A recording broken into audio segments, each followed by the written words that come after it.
Bismillahirrahmanirrahim. Assalamualaikum warahmatullahi wabarakatuh. Waalaikumsalam.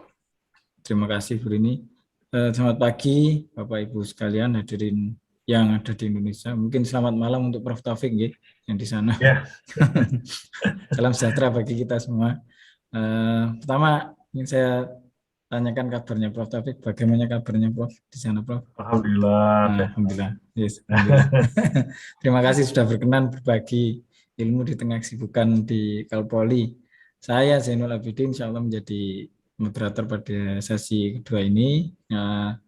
Terus terang saya bukan orang yang menekuni power elektronik, mungkin yang lebih hebat ini Pak Lunde. Tapi saya di sini juga ingin ikut menimba ilmu juga tentang power elektronik juga. Saya kira hadirin juga tidak asing sudah dengan Prof. Taufik. Biodata beliau sudah disampaikan pada sesi pertama minggu lalu. Mungkin saya ingin menyapa beberapa narasumber pendamping yang diundang oleh Bu Rini sebelum saya melanjutkan. Yang pertama ada Bapak Insinyur Wiono, MT PhD dari Teknik Elektro Universitas Brawijaya. Assalamualaikum Pak Wiono. Waalaikumsalam. Alhamdulillah Pak Wiono. Sehat nggih Pak? Alhamdulillah. Selanjutnya ada Bapak Insinyur Gigih Priyandoko, MT PhD dari Universitas Widyagama Malang. Bapak Gigih, Assalamualaikum. Mungkin belum bisa hadir saat ini. Mungkin ada kegiatan yang lain, mungkin masih rapat. Insya Allah beliaunya akan segera join. Pasti Brini sudah halo-halo juga ini ke Pak Gigihnya. Selanjutnya ada Pak Eka Maulana, SD MTMN dari Teknik Elektro Universitas Brawijaya. Ini kawan lama saya ini, Prof. Sejak ini. Assalamualaikum Pak Eka. Alhamdulillah sudah berkenan hadir. Waalaikumsalam Pak Zainul. Selamat pagi semuanya. Selamat malam Prof. Taufik. Sehat selalu. Amin.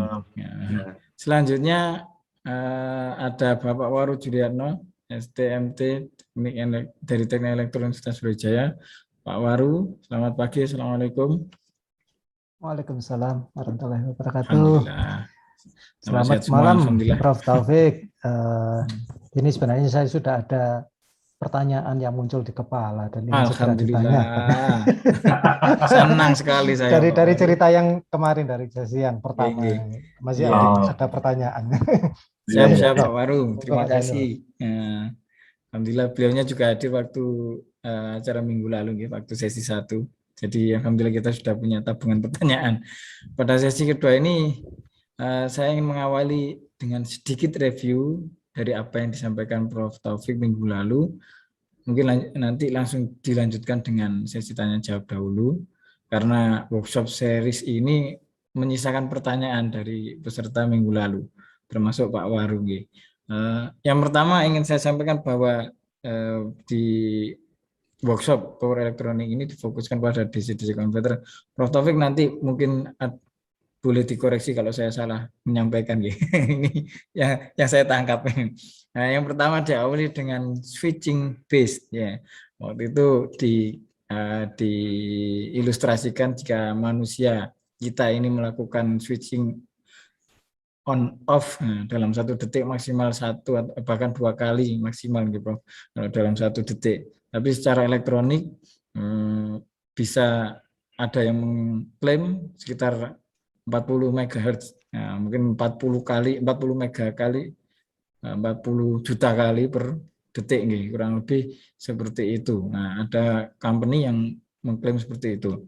Dalam perkembangannya, waktu itu Prof. Taufik menyatakan sejarah Power converter dalam tanda kutip sejarahnya berkembang ditambahkan filter, mungkin lepas filter waktu itu.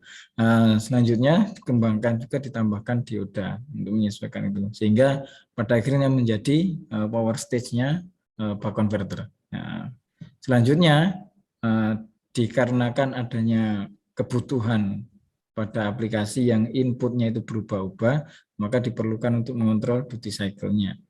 Nah, karena itu pengembangan selanjutnya nanti mungkin ke arah feedback, bagaimana mengatur feedbacknya itu. Nah, lebih lanjut tegangan pada induktor ini sangat berperan penting ya. Nah, mungkin bahasan di situ akan sangat menarik dan cas di casnya itu luar biasa. Sempat disinggung juga minggu lalu, mungkin lebih lanjut ini karena dasarnya konverter yang lainnya adalah buck converter ini, dan biasanya Prof. Taufik menyampaikan buck converter ini dari A sampai Z dulu, baru nanti dikembangkan ke bus dan buck busnya. Nah, selanjutnya saya akan awali sesi 2 kali ini dengan langsung tanya jawab saja. Yang pertama saya berikan kesempatan pada narasumber pendamping terlebih dahulu. Karena Pak Waru sudah memberikan clue, sehingga langsung saja saya persilahkan Pak Waru untuk menyampaikan pertanyaannya. Monggo Pak Waru, waktu dan screen saya persilahkan. Terima kasih Pak Zainul. Kalau dari penjelasan di sesi pertama kemarin, ada 2 pertanyaan yang ingin saya sampaikan. Yang pertama terkait dengan frekuensi switching. Yang disampaikan di sesi pertama kemarin adalah bahwa nilai induktor ya, nilai induktans induktor itu dihitung berdasarkan frekuensi switching minimal. Nah, yang masih tersisa adalah penjelasan tentang bagaimana cara menentukan frekuensi switching minimal itu, Prof. Itu yang pertama. Kemudian yang kedua, dari slide yang dipaparkan kemarin itu terkait dengan kapasitor output ya, kapasitor filter, itu diasumsikan bahwa arus rata kapasitor adalah 0. Ya, arus ratanya. Nah, itu penjelasannya bagaimana. Nah, kalau arus ratanya 0, berarti kita bisa memasang kapasitor itu sekecil mungkin atau bahkan mungkin bisa dihilangkan. Apakah benar seperti itu? Mungkin bisa dijelaskan. Itu saja Pak Taufik dan Pak Zainul. Terima kasih sebelumnya. Siap, terima kasih Pak Waru. Monggo Prof. Taufik, ada 2 pertanyaan. Yang pertama tentang frekuensi switchingnya. Terus yang kedua harus rata di kapasitor terkait nilai nolnya. Monggo Prof. Silakan. Assalamualaikum, selamat pagi semuanya. Waalaikumsalam. Ketemu lagi kita hari ini. Alhamdulillah. Makasih Pak Zainul atas rangkumannya yang luar biasa. Mungkin kayaknya Pak Zainul bisa jawab pertanyaannya nih sekarang daripada saya nih. Tidak Pak. Sangat-sangat bagus dan akurat. Makasih. Untuk menjawab pertanyaan Pak Waru, yang pertama adalah tentang switching frequency. Pemilihan switching frequency minimum ini kaitannya banyak sebenarnya ya. Kalau dalam ini ya praktisnya itu kita perlu melihat nomor 1 ya, ini berkaitan, bisa saja berkaitan. Nomor 1 misalnya besar ukuran dari rangkaiannya dalam hal PCB-nya gitu. Misalnya PCB-nya ini ukurannya berapa, yang apakah ini menjadi constraint atau batasan dalam desainnya atau tidak. Ya, kenapa saya bilang salah satu faktornya adalah ukuran dari PCB-nya, karena semakin turun switching frequency, dimensi dari induktornya sendiri akan semakin besar. Ya, jadi salah satu pendorong lah ya, atau motivasi kenapa switching frequency itu banyak yang ingin semakin tinggi, salah satunya adalah komponen magnetik, yaitu induktor. Semakin tinggi switching frekuensinya, semakin kecil induktornya ya, ukuran size-nya, ukuran dimensi physical size-nya lah ya. Jadi semakin low profile, DC-to-DC-nya dan sebagainya. Jadi bisa dilihat dari faktor tersebut. Yang kaitannya juga bisa jadi berhubungan dengan atau berkaitan dengan harga. Jadi penentuan biaya atau biaya pembuatan konverternya ya. Jadi kan itu ada constraint tertentu gitu lah dalam mendesain. Salah satunya itu tadi ukuran PCB, yang nomor 2 adalah cost. Ya, jadi semakin turun switching frekuensinya, semakin besar induktornya, kaitannya adalah harganya semakin tinggi, semakin mahal harga induktornya. Hubungannya juga bisa ke response time, ya, jadi ke arah controllernya. Ya, jadi semakin rendah frekuensinya, ya, feedback bandwidth-nya semakin rendah juga. Jadi responsnya semakin lambat juga. Ya, jadi apakah ini salah satu batasan dari desainnya atau tidak? Ya, itu bisa berkaitan dengan itu juga. Ada lagi kaitan yang lain yang berhubungan dengan frekuensi, yaitu trade-off antara frekuensi dengan high switching frequency dengan dengan ukuran dari magnetik tersebut, gitu ya. Jadi semakin rendah frekuensinya itu bisa membantu, misalnya ya, membantu daya yang hilang di konverternya, itu bisa ya, karena kalau pada konsepnya ya, jadi secara teori lah ya, untuk teknologi PWM semakin tinggi switching frekuensi semakin tinggi daya yang hilang dari switching. Makanya salah satu metodenya adalah menurunkan switching. Tapi kalau menurunkan switching, akhirnya induktansinya semakin besar. Jadi trade off. Dari situ bisa dikaitkan dengan efisiensi, Pak Waru. Jadi jawabannya kemana-mana nih Pak Waru, karena multidimensi ya ini kaitan frekuensi ini. Jadi nanti yang menentukan adalah di mana titik optimal yang kita inginkan, tergantung dari objektif dari desainnya. Apakah objektifnya adalah cost, ataukah objektifnya itu adalah efisiensi, ataukah objektifnya adalah ukuran dari konverternya. Jadi tergantung dari objektif tersebut, maka kita bisa tentukan melalui ini tentunya, melalui iterasi ya. Jadi biasanya saya buat MATCAD ya, design equation dari MATCAD. Kalau saya pakainya software MATCAD namanya. Itu saya iterasi dari situ, kan kelihatan, oh kalau untuk tujuan ini frekuensi paling rendah ini, untuk tujuan itu paling rendah switching frekuensi yang itu. Jadi bisa berbeda-beda itu. Ya. Mungkin juga bisa kalau misalnya peralatan medical gitu ya. Peralatan medical kan harus sensitif dengan audio noise misalnya. Nah, itu juga bisa menjadi batasan dari minimum switching frekuensi. Contohnya dulu saya pernah ikut mendesain, yang saya pernah cerita ya minggu lalu tentang ini loh, tentang CAT scanner itu ya, CT scanner ya. Nah, itu kan salah satu tujuan atau goal dari desainnya adalah supaya pasien itu tidak mendengar audio noise-nya. Ya, manusia kan bisa mendengar antara 2 kHz sampai 20 kHz ya. Jadi kalau bisa switching frekuensinya jangan sampai di range di batasan antara dua frekuensi tersebut. Nah, itu yang menentukan. Jadi macam-macam Pak Waru, jawabannya itu bisa kemana-mana tergantung dari goal dari desain. Itu jawaban saya. Yang kedua tentang output kapasitor. Jadi yang saya jelaskan kemarin adalah nilai rata-rata, bukan arus instantaneousnya. Kalau arus seketikanya itu nggak nol. Ya, kecuali kalau dia lagi crossing gitu ya. Yang jelas kapasitor itu kan fungsinya adalah untuk energy storage komponen, sama kayak induktor.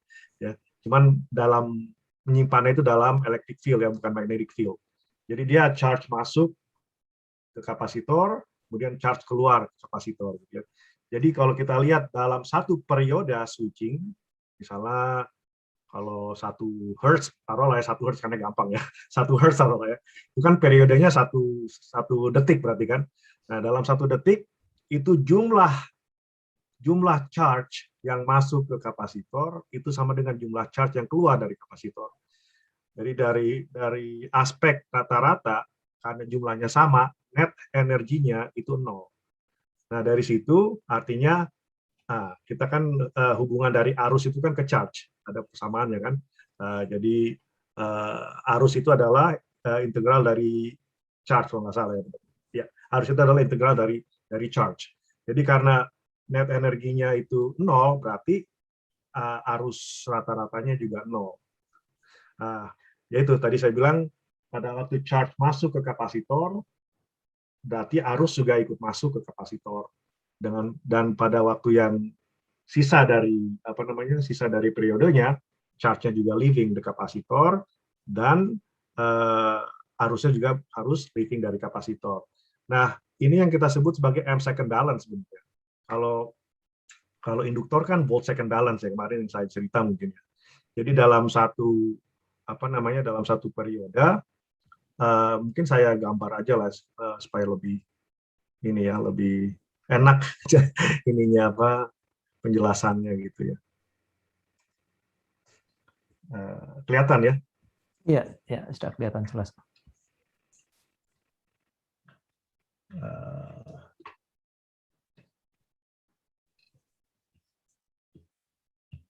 Jadi kalau ada kapasitor yang menghubungkan antara dua rangkaian, nah ini ada hubungan antara tegangan di kapasitor dengan arus di kapasitor gitu ya.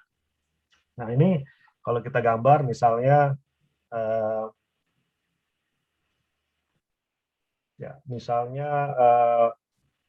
tegangan dari kapasitor. Tegangan kapasitor itu kan taruhlah switching frekuensinya tinggi, jadi bisa kita gambarkan seperti ini taruhlah ya.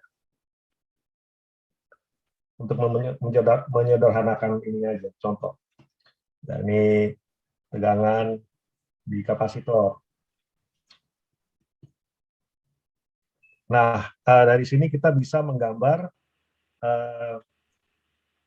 arus di kapasitor dengan persamaan seperti ini ya. Jadi arus dari kapasitor adalah nilai kapasitansinya dikali turunan dari tegangannya gitu. Makanya saya pakai gambar yang linear supaya memudahkan. Tapi kalau dia kurva, aduh, malas saya gambarnya. Taruhlah ini linear ya, ini linear, ini juga linear. Konstan slope-nya ya. Jadi divisi dt ini artinya kan C kali slope-nya kan, slope dari tegangannya kapasitor gitu ya. Nah, kalau kita lihat dari saya gambar dulu bentar. Dari sini ke sini, ini kan satu periode. Ya, ini juga satu periode. Ya, jadi ini udah steady state, kondisinya udah steady state, dan kapasitornya juga sudah charging, discharging seperti ini. Ya. Nah, dari gambar ini kita bisa lihat ya sebagai contoh, pada waktu switch-nya on, kapasitornya charging, itu gambar dari arusnya bagaimana? Ya, seperti dari persamaan ini, C-nya adalah positif, kan? Besaran dari kapasitor pasti positif kan, ya, nggak mungkin negatif kan. Sedangkan slope-nya pada waktu dia charging, ya, dia naik kan, pada waktu kapasitor charging pasti tegangannya naik kan. Nah, naiknya ini kalau dalam contohnya adalah konstan. Ya. Jadi slope-nya itu constant dan positif kan, dia slope-nya positif, constant dan positif. Jadi kapasitor yang constant dan positif, kapasitor yang constant dan positif dikali slope yang juga constant dan positif akan menjadi constant dan positif juga kan. Nah, jadi kalau kita lihat dari persamaan ini, arus di kapasitor itu positif dan dia konstan seperti itu. Ya. Nah, sekarang kalau sisanya gimana? Ini pada waktu switch-nya off, gitu ya. Nah, pada switch-nya off, slope-nya negatif kan ya. Sama juga nih, karena IC is equal to C dV DC, C divisi dt gitu ya. Nah, terus kapasitornya besarannya seperti apa? Besarannya tetap constant dan positif kan. Tapi divisi dt-nya, slope-nya sekarang adalah constant tapi negatif. Ini kan slope-nya negatif, jadi constant tapi negatif. Ya, jadi besaran konstan yang positif dikali besaran konstan yang negatif memberikan negatif konstan. Artinya ketika discharging, ya, voltage across the kapasitor itu turun. Karena dia turun, slope-nya turun, berarti arusnya juga negatif keluar dari kapasitor. Ya seperti ini. Saya pakai warna lain. Seperti itu. Ya. Oke. Nah, M second balance ya, itu artinya seperti ini. Jumlah charge yang masuk ke dalam kapasitor itu harus sama dengan jumlah charge yang meninggalkan kapasitor. Makanya dia steady state. Kalau jumlah charge-nya masih tidak sama, ya antara yang masuk ke kapasitor sama yang meninggalkan kapasitor, berarti kondisinya masih belum steady state, masih naik itu kapasitornya, misalnya ya, atau turun. Jadi belum steady state gitu ya. Jadi pada kondisi steady state, area ini yang artinya jumlah charge, area kan area dari arus kan area dari charge itu adalah arus ya. Benar nggak? Sisi Q antar Q delta V is equal to suka kebalik-balik saya. Si delta V berarti area dari arus adalah charge ya. Area dari arus adalah charge. Ya, jadi benar ini. Jadi area dari luas dari arus di bawah gelombang arus adalah charge. Nah ini harus sama nih jumlah charge-nya, harus seimbang. Artinya kalau ini saya kasih nama area 1, yang ini area 2, ya, itu harus sama. Area 1 harus sama dengan area 2. Ya, nah, supaya dia dengan artian implikasinya adalah steady state. Kalau enggak, ya dia bisa naik terus tegangannya gitu ya. Nah, ini yang kita sebut M second balance. Ya, kenapa disebut M second balance? Karena kalau kita lihat area ini, Y-aksisnya apa? Y-aksisnya kan unitnya ampere, sedangkan X-aksisnya unitnya adalah second, makanya disebut M second balance. Nah, ini yang kemudian bisa kita simpulkan bahwa average current through kapasitor itu harus sama dengan 0. Kalau nggak percaya, lihat aja di sini. Ya. Jadi dalam satu periode, ya, karena area 1 sama dengan area 2, area 1 positif, area 1 itu negatif, area 1 itu positif, area 2 itu negatif, maka dia cancel kan. Kalau dalam satu periode, plus 10 dikurang 10 misalnya kan, sama-sama areanya 10. Jadi cancel. Ya, jadi rata-ratanya 0 nih harusnya dalam satu periode. Gitu. Jadi implikasinya seperti itu, tapi instantaneous arus yang seketikanya tidak 0. Rata-ratanya aja 0. Ini sebenarnya konsep yang bagi adik-adik mahasiswa juga ini ya sudah pelajari di mata kuliah rangkaian, yaitu tadi yang minggu lalu sudah saya sebut ya, 2DC capacitor looks like apa? An open circuit ya. Ya, DC itu kata lain adalah average. Jadi karena dia open, ya makanya average current-nya juga 0. Tapi IC of T tidak sama dengan 0. Karena harus ada charge yang masuk. Nah tadi pertanyaannya adalah apakah karena average-nya itu sama dengan 0, makanya kita bisa menghilangkan aja kapasitornya gitu kan. Jawabannya nggak bisa, karena seperti saya bilang tadi, arus ketikanya itu nggak 0. Dan arus ketikanya ini yang kita perlukan untuk men-charge atau men-discharge kapasitor. Gitu. Nah, jadi tergantung dari besaran kapasitansinya, itu nanti yang akan menentukan bersih atau tidaknya tegangan yang kita ukur di paralel dari kapasitor tersebut. Ya biasanya kan ini ya, yang diparalelkan itu output ya, atau beban ya, atau bisa juga input yang diparalelkan di input ya. Nah, seperti itu. Jadi ini nggak bisa kita hilangkan ya, karena itu tadi kita perlu adanya komponen yang bisa menjaga charge atau menjaga tegangan lah ya, menjaga tegangan di bagian beban misalnya. Dan apakah kapasitor aja cukup? Jawabannya enggak, ya karena kalau kita lihat non idealnya, kapasitor yang non ideal, dan ini udah cerita lain. Kalau kita lihat kapasitor yang non ideal itu tidak hanya seperti ini kan, Kalau untuk power electronics yang kita biasa harus hati-hati itu adalah ISR-nya. Jadi kapasitor sama ISR. Jadi setiap kapasitor yang non ideal yang kita pakai di lapangan yang benar kita beli gitu ya, itu selalu ada ISR-nya. ISR itu adalah singkatan dari equivalent series resistance. Nah, ini bedanya ideal sama non ideal ya, salah satunya. Ini ada lagi yang parasitik yang lain. Nah, cuman untuk power electronics biasanya kita ngelihat ISR-nya aja karena range of frekuensinya. Ya. Nah, kalau dia ideal, memang betul average current-nya itu 0. Tapi kalau non ideal, nggak benar lagi, udah nggak bisa lagi. Ya. Kenapa? Karena ada resistor ini.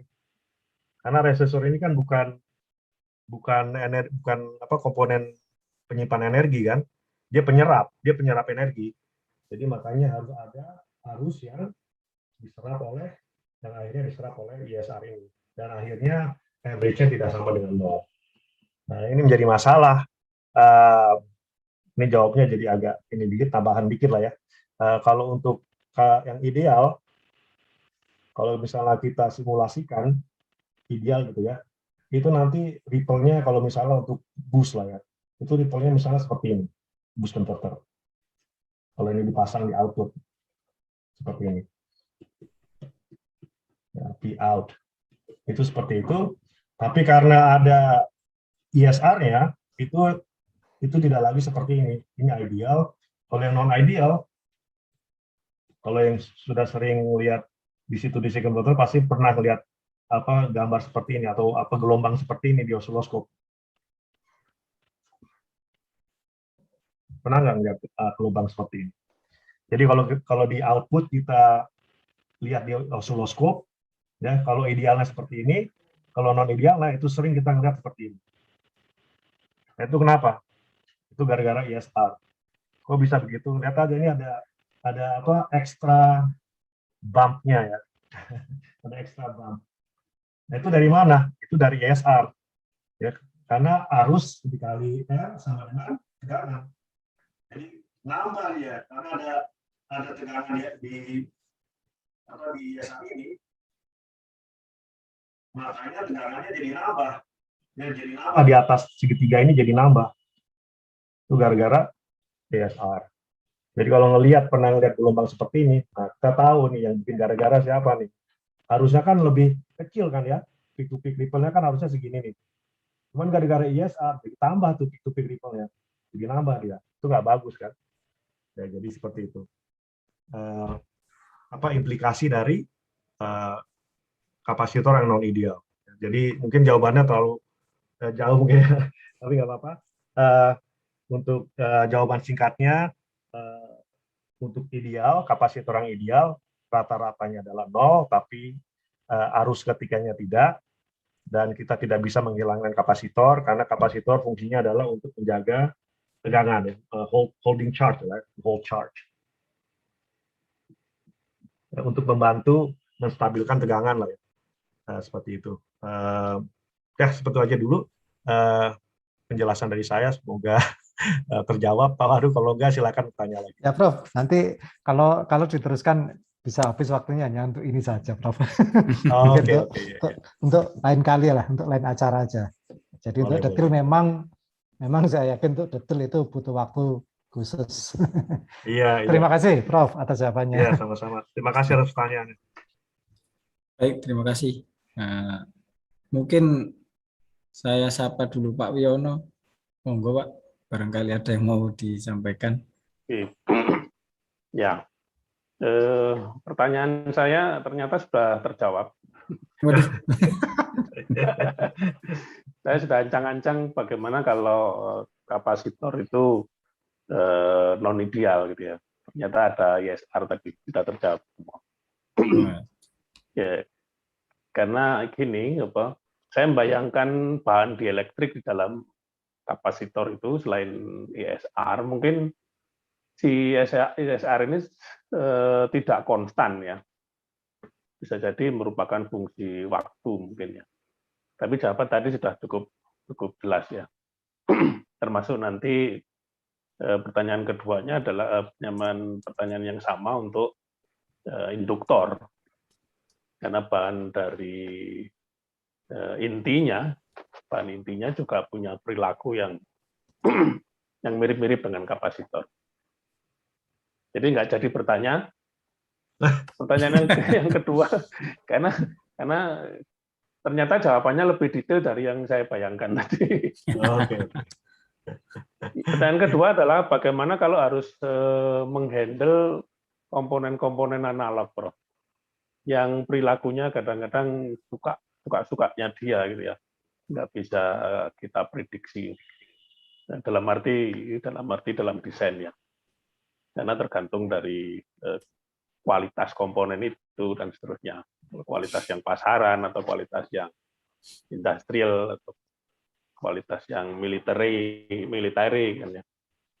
Itu kira-kira untuk menghandle gimana, Prof? Komponen analog. Iya. Oke. Terima kasih, Pak Wiono. Mungkin saya nambah sedikit ya tadi tentang kapasitor. Nanggung juga sebenarnya tadi saya pengen nambahin, cuman karena Pak Wiono juga ternyata ada pertanyaan tentang kapasitor, saya tambahin dikit lah, tambahin dikit. Jadi tadi saya sudah singgung tentang ISR ya.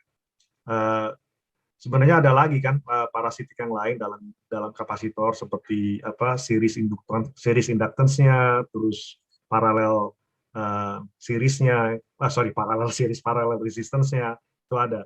Cuman untuk jangkauan frekuensi dari rangkaian power electronics yang sangat-sangat dominan adalah ISR-nya. Kalau sudah sampai RF, radio frekuensi yang frekuensinya sangat tinggi, itu yang dominan bukan lagi ISR tapi induktansinya, ya, series induktansinya. Nah, ya memang betul yang Pak Wiono tadi bilang bahwa ISR ini adalah tidak konstan, dia tergantung dari frekuensi. Jadi frekuensi tertentu itu ada plotnya itu biasanya, ISR versus frekuensi itu ada. Nah, terus yang jadi pertanyaan sekarang gimana kita caranya untuk menghandle, ini mungkin hubungannya ke pertanyaan yang kedua juga, menghandle misalnya ISR di kapasitor. Ya, jadi mungkin sering kita melihat kenapa kok kalau kita beli power supply atau beli converter DC to DC gitu ya, kalau di bagian input sama output itu selalu kapasitornya itu ada banyak, nggak mungkin satu, biasanya ada beberapa gitu kan. Kenapa gitu? Nah, ini bisa kita pahami karena hubungannya adalah ISR tadi. Ya, ISR tadi. Nah, kalau kita gambarnya seperti ini, ya mungkin nggak begitu banyak manfaat ya. Kenapa nggak taruh aja satu yang lebih besar gitu kan ya? Taruhlah ini C gitu ya. Kenapa nggak taruh aja satu yang kapasitasnya langsung 4 kali C kan? Dan nggak ngabisin tempat kan? Nah, itu. Tapi kan itu teorinya seperti itu ya. Di kertas sih ya sih boleh aja seperti itu. Tapi yang terjadi adalah di kapasitor yang real atau yang non ideal itu adalah seperti ini. Nah, kalau sudah ada ISR-nya akan bagus kalau kita paralel. Seperti ini. Taruhlah ya.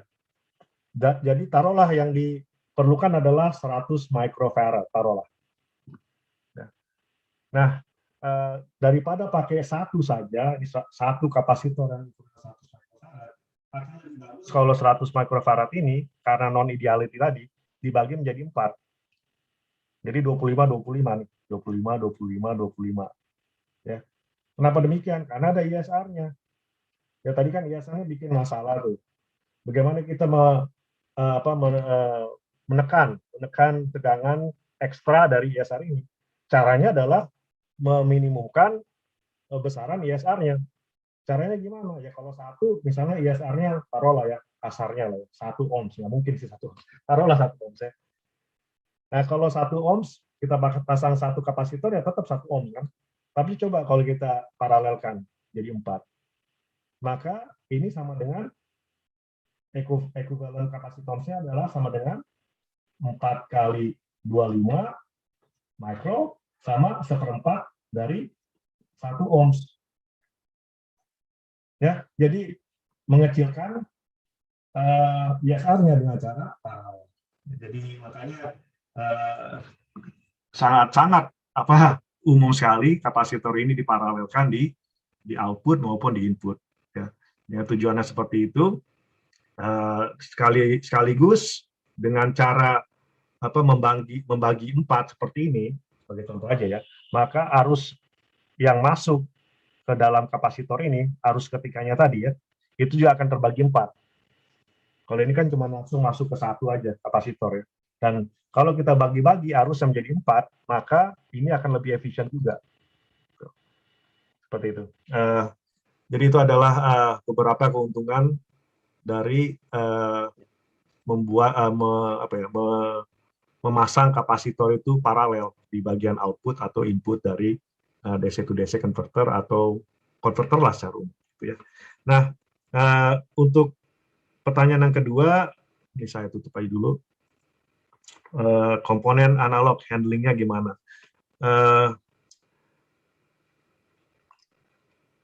Ini mungkin dalam artian, mungkin bisa spesifik lagi Pak, maksudnya apa Pak? Dalam hal handlingnya ini maksudnya apa?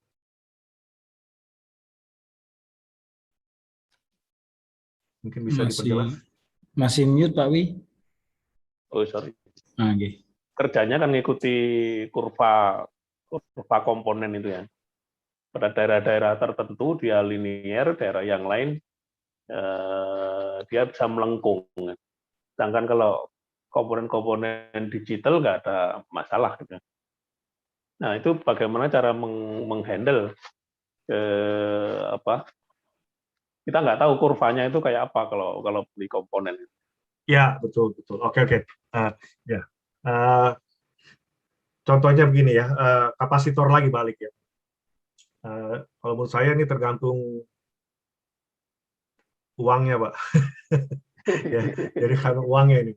Karena komponen analog ini performansinya kan berbeda-beda tergantung dari kualitas dari komponen tersebut. Dan kualitas hubungannya ke biaya atau harga. Ya, jadi saya pernah mendesain, saya pernah cerita minggu lalu ya, mendesain DC to DC converter, yang satu untuk pesawat tempur, yang satu untuk consumer electronics. Itu beda jauh. Dalam artian untuk ini sebenarnya jawabannya toleransi ya. Gimana kita menghandle toleransi dari komponen-komponen tersebut kan. Nah, untuk converter yang didesain untuk taruhlah pesawat tempur ya, atau untuk tujuan peralatan militer atau ruang angkasa, nah itu harus yang benar-benar toleransinya tinggi. Dalam artian toleransinya itu benar-benar tight lah, bahasa Inggrisnya tight tolerance gitu ya. Jadi kapasitor aja gitu ya. Kapasitor itu kan ada beda-beda ya, macamnya ya. Dan kalau yang untuk militer itu yang temperature coefficient-nya itu benar-benar ini Pak, rata gitu. Jadi hampir rata dari mungkin 100 dari minus 50 derajat Celcius sampai 100, saya mungkin hitungannya Fahrenheit ini, maaf.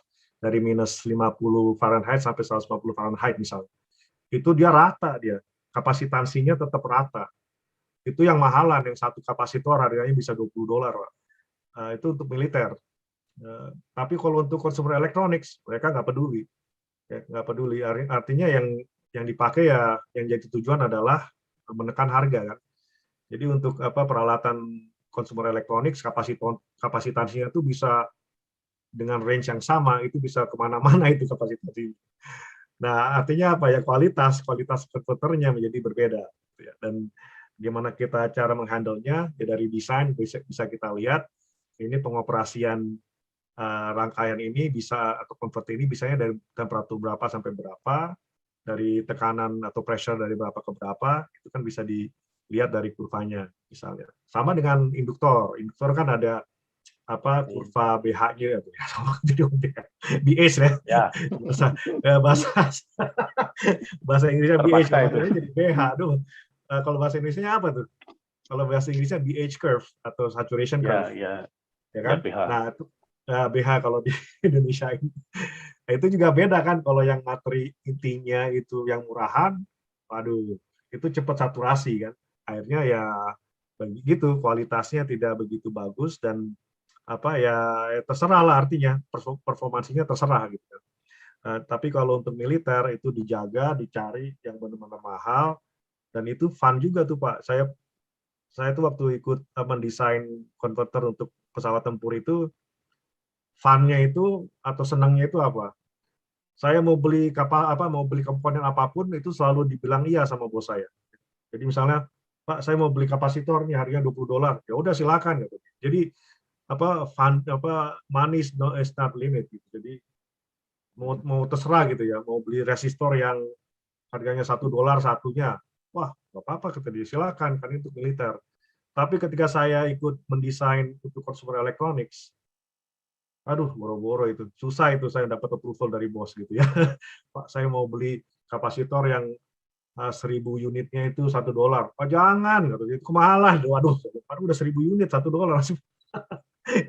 Jadi dalam mendesain itu kita lihat toleransinya.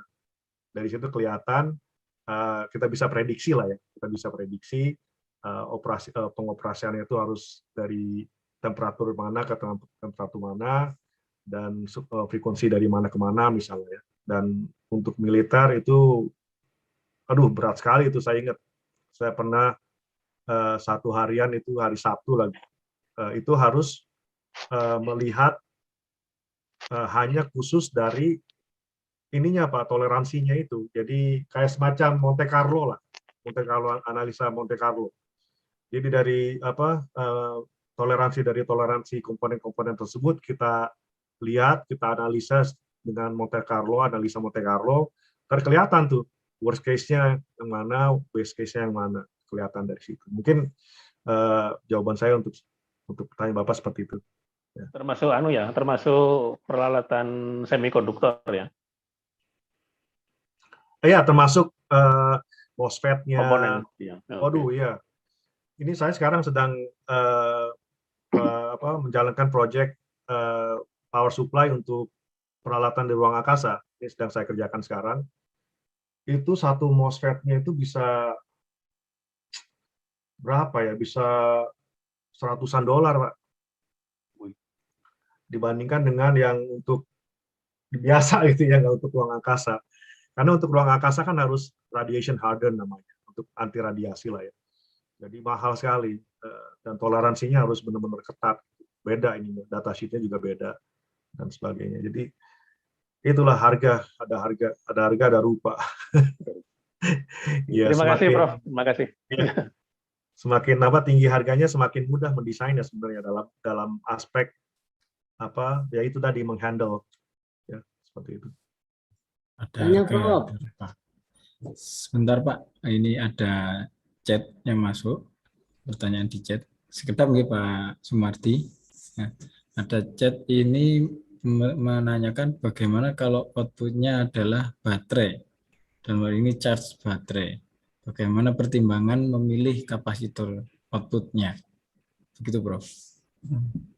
Ya, baterai itu kan energy density device. Dia bukan power density. Jadi kapasitor itu power density, baterai itu energy density device. Bedanya apa? Bedanya delta T atau delta T ya, time, waktu. Jadi kapasitor itu, atau mungkin awalnya adalah baterai dan kapasitor dua-duanya adalah penyimpan energi. Cuma yang membedakan keduanya apa? Delta T. Ya. Kapasitor dia penyimpan energi, cuman dia nggak bisa menyimpan energi dengan lama. Sedangkan baterai bisa kan?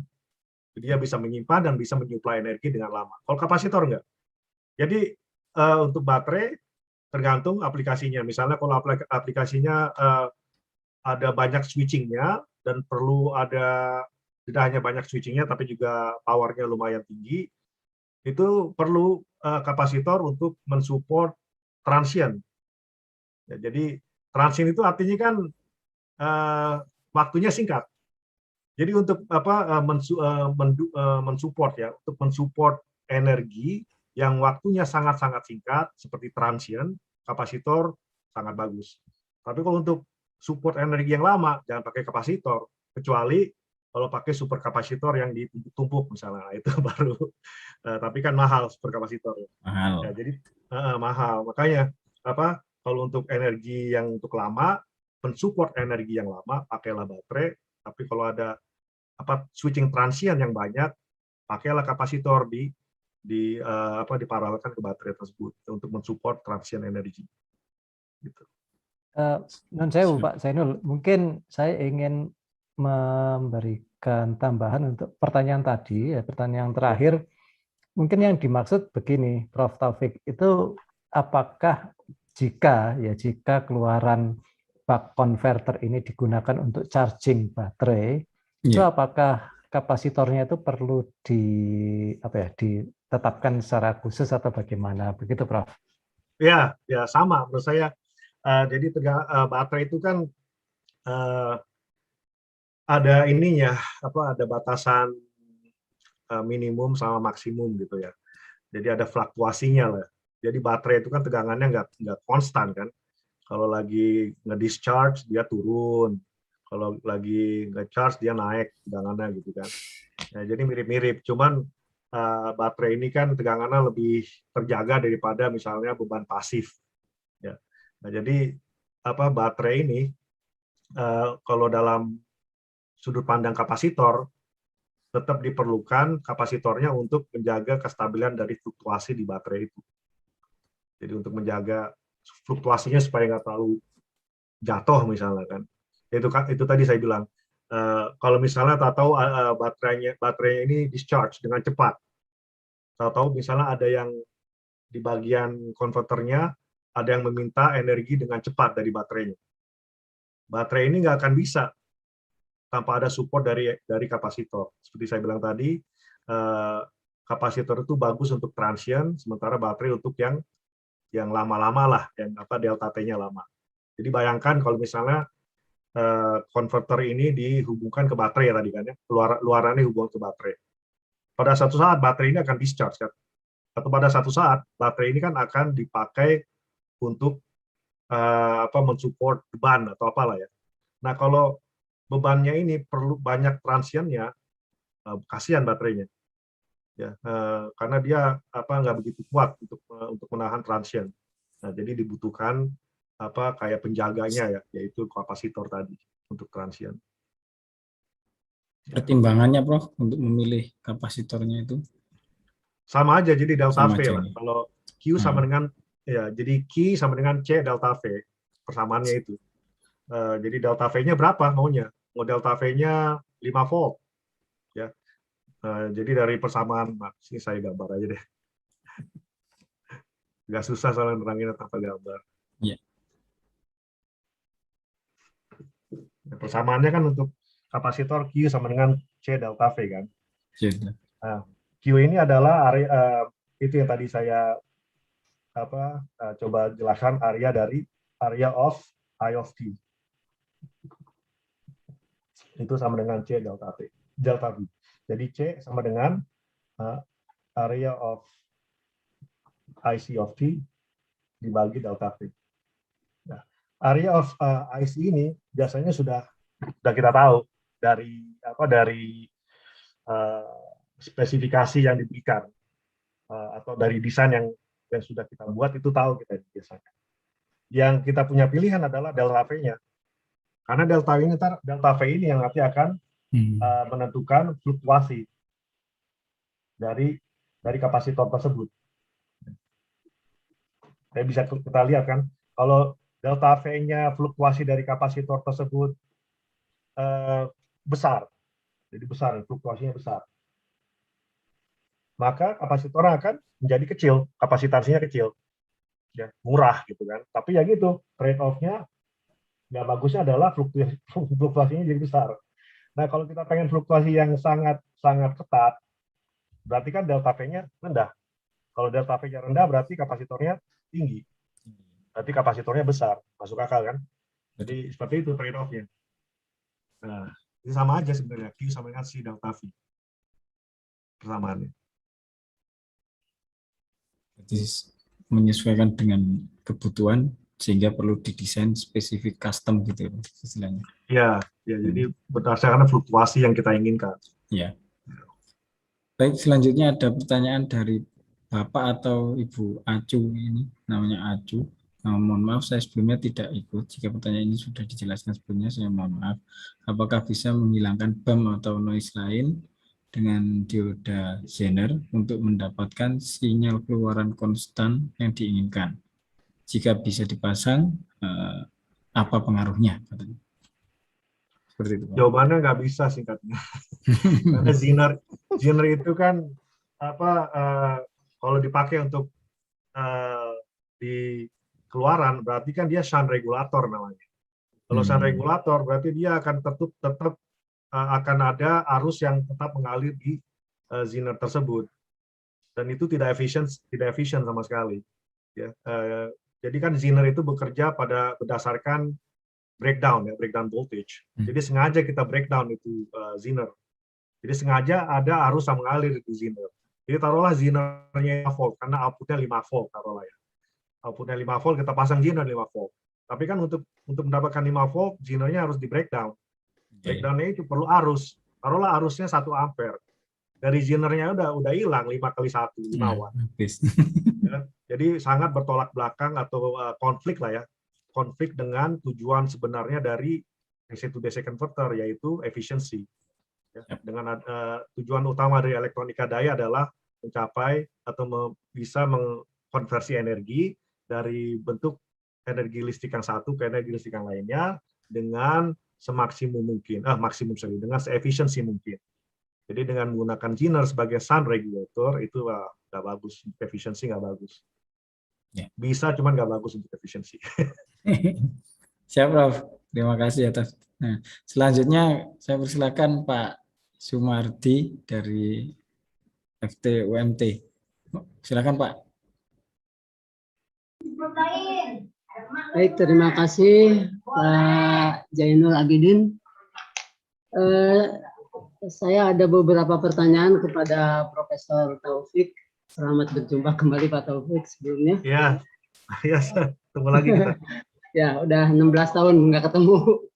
Oh iya, Baik, yang pertama Prof Taufik, untuk rangkaian kapasitor ini apakah berlaku untuk kapasitor bipolar gitu ya? Kalau tadi yang Prof jelaskan kan yang non polar tuh. Nah, apakah ini berlaku juga untuk kapasitor yang bipolar? Pertama itu. Kedua, dari sisi efisiensi, bagaimana kapasitor yang seri dengan yang paralel, ya. Yang kedua, dan kaitannya dengan itu, Prof, dengan efisiensi itu, kadang-kadang kita beli kapasitor. Nah, beli kapasitor padahal mereknya sama gitu ya, barangnya sama. Tapi begitu dipasang kok yang satunya elektrolitnya kering gitu. Nah, ini kalau misalnya pemasangan kapasitornya banyak, ini jumlah banyak, ada kesulitan nggak atau gimana cara memonitor untuk kapasitor yang tiba-tiba misalnya kosong atau misalnya kering? Nah, itu bagaimana nih Prof kalau hari itu terjadi gitu? Mungkin itu saja Prof sementara. Terima kasih. Oke, terima kasih. Pak Sumadi, ternyata udah 16 tahun ya, udah lama juga nih. Udah waktunya kita silaturahmi lagi insya Allah setelah pandemi berakhir. Insya Allah ya. Setelah COVID, Prof. Setelah COVID ini ya, terlalu banyak Zoom ini. Mudah-mudahan kita bisa in person. Ya ini untuk bipolar sama aja sebenarnya. Untuk misalnya harus bolak-balik gitu ya, untuk aplikasi AC misalnya. Jadi sama aja, nggak beda. Tujuannya adalah untuk efisiensi biasanya kan, untuk efisiensi dan untuk reliability itu juga ini. Jadi sebenarnya berhubungan dengan pertanyaan nomor 3 tadi. Kalau misalnya ada ternyata ada satu kapasitor yang rusak lah ya. Nah itu kan akan lebih bagus jika kita memasang kapasitor dengan paralel. Ya, jadi ada reliability-nya. Ya, jadi kalau satu fail masih ada yang lain. Jadi itu salah satu lagi manfaat kenapa kapasitor dipasang paralel. Seperti itu. Jadi kalau ada satu yang rusak, ya tetap masih ada. Misalnya ada 4 lah ya, satu rusak, 3-nya masih jalan. Seperti itu. Jadi terima kasih itu sudah menemukan lagi salah satu manfaat dari mengkoneksi kapasitor dengan paralel. Kalau yang series versus paralel ya. Series ini kalau untuk energy support itu saya belum pernah ngelihat. Tapi kalau untuk tujuan lain seperti untuk misalnya untuk resonansi, ya untuk soft switching itu bisa. Ya, tapi kalau untuk misalnya dihubungkan ke keluaran atau ban atau dihubungkan ke input, itu saya belum pernah melihat kapasitor yang di series. Kenapa? Karena tidak efisien kan. Kan tadi ada ISR-nya. Ya, kalau ISR-nya, ini saya gambar juga deh, karena lebih jelas kalau digambar. Nah, jadi kalau kapasitor itu kalau di series itu sangat-sangat merugikan. Ya, kenapa? Karena ISR-nya bertambah dan kapasitansinya berkurang, ya kan? Kan itu 2 kali kita dirugikan. Ya.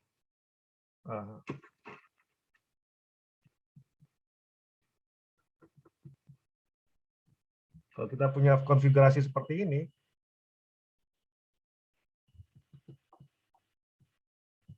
ya ini kan sama aja dengan equivalent kapasitasnya.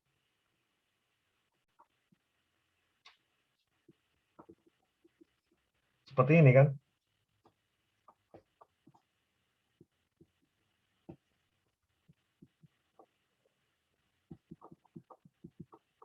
Tuh, 2 kali kita rugi kalau diseriskan. Ya, sudah dapat kapasitasnya lebih kecil, ya udah gitu ISR-nya lebih besar. Kalau tadi kita hubungkan ke Q sama dengan C delta V, ya kan? Sekarang saya ubah persamaan jadi delta V sama dengan Q dibagi C. Nah, ini kan rugi. Ya, karena kalau kita pasang secara series, kapasitasnya jadi ya setengah. Ya, ini sekarang jadi delta V sama dengan Q dibagi C dibagi 2. Artinya 2 kali. Fluktuasinya 2 kali. Malah lebih tinggi ripple-nya. Nggak bagus kan?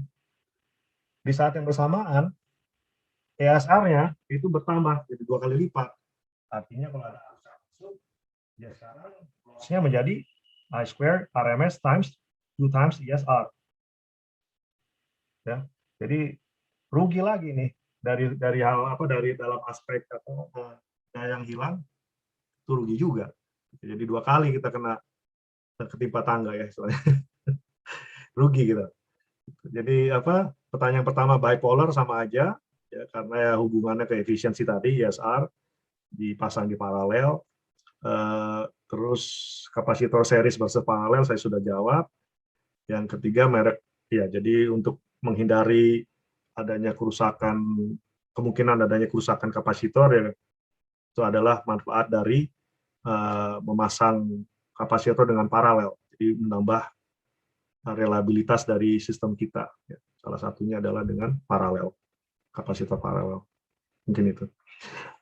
Baik, Kalau terima kasih, saya, Prof. ya sama-sama. Saya sebenarnya lagi nyari ini gambar dari salah satu buku saya yang saya buat untuk mata kuliah di sini. Itu ada gambar tentang tentang kapasitor itu yang performansinya berbeda-beda. Ya, mungkin ada yang pernah ngelihat ya. Ntar kalau dapat saya kasih lihat. Sementara silakan kalau ada yang bertanya lagi. Sementara saya cari. Iya, Prof. Ada satu lagi, Prof, pertanyaan. Ini dari Pak Wahyu Yanwar Rizky. Ya. Mohon maaf, Prof, tapi izin bertanya pada rangkaian bab atau boost converter terdapat komponen kapasitor pada sisi output converter. Namun ketika diaplikasikan untuk ekstraksi daya panel surya, konverter tersebut ditambah kapasitor input. Yang ingin saya tanyakan bagaimana menentukan besaran nilai kapasitor input tersebut. Apakah disamakan dengan nilai kapasitor output? Nah. Tidak. Ya, jawabannya ya tidak. Jadi berbeda ya, karena mungkin saya share ini presentasi saya, salah satunya adalah tentang bagaimana menentukan ukuran dari kapasitor ya. Bentar.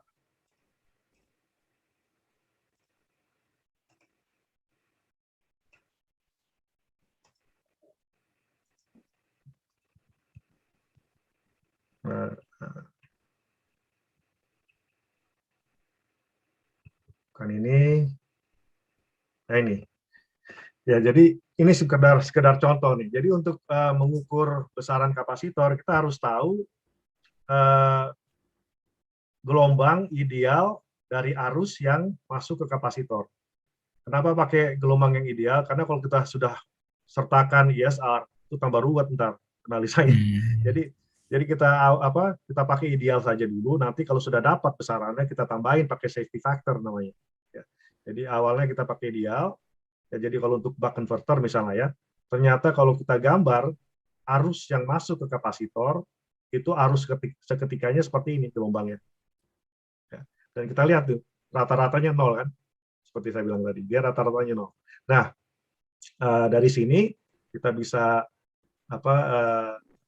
nah ini dia, kita bisa turunkan persamaan untuk menentukan besaran dari kapasitansinya.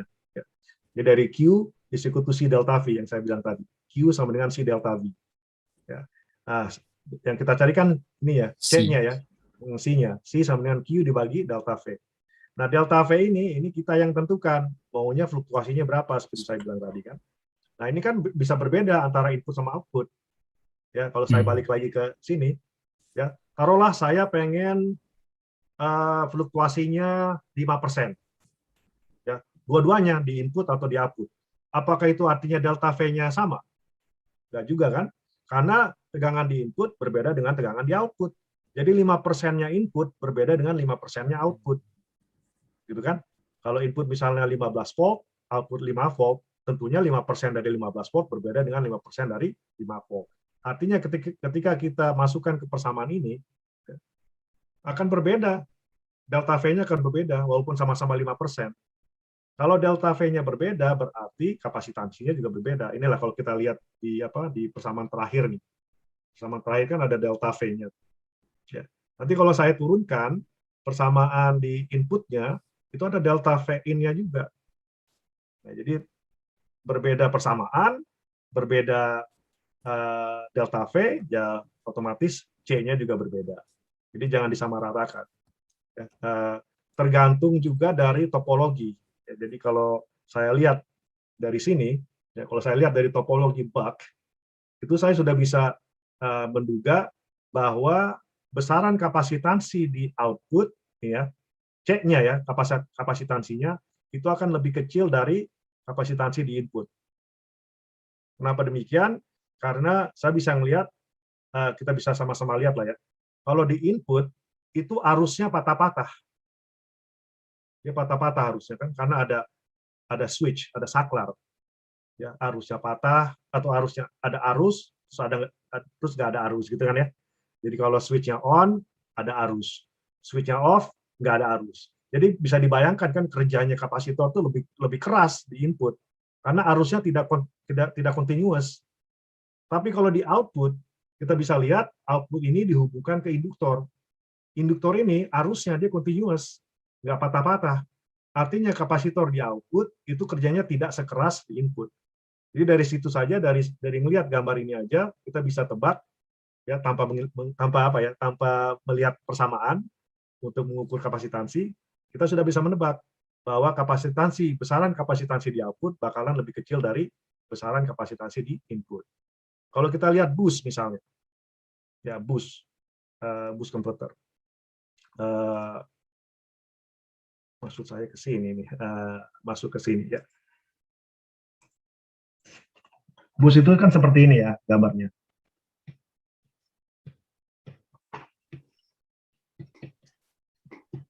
Ya. Ini bus nih.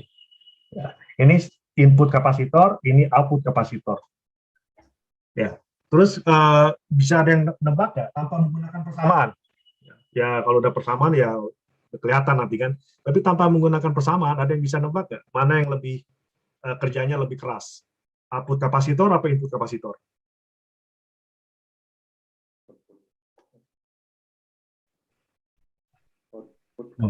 Kayaknya inputnya ya. Inputnya. Input. Kalau menurut saya Iya. output. Kenapa? Karena kalau input itu input kapasitor itu dihubungkan ke induktor. Induktor itu arusnya dia continuous, selalu di atas 0. Tapi kalau output itu dihubungkan ke dioda. Dioda ini dia arusnya seperti ini. Blok. Tadi ingat kan bahwa Q is equal to C delta V. Q ini hubungannya ke arus. Ini hubungannya ke sini. Ya kan? Jadi bisa kelihatan dari sini bahwa kapasitansi dari output ini akan lebih besar dari kapasitansi di input. Jadi kalau ada topologi bus, itu biasanya input kapasitansinya akan lebih kecil dari output. Ya. Sekarang kalau kita lihat bak bus. Ini bak bus nih. Nah, ini tricky kalau bagus kan?